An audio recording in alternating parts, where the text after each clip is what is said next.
My name is Joan Tiguiti Kalimba from 2D grade 2RP11.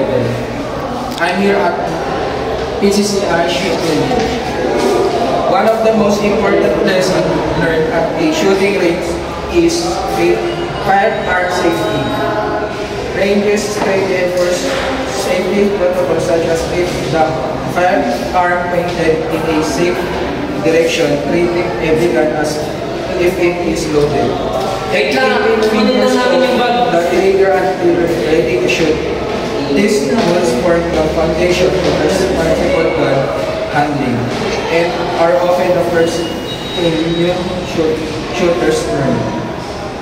Through consistent practice, these safety habits become second nature and significantly reduce the risk of accidents.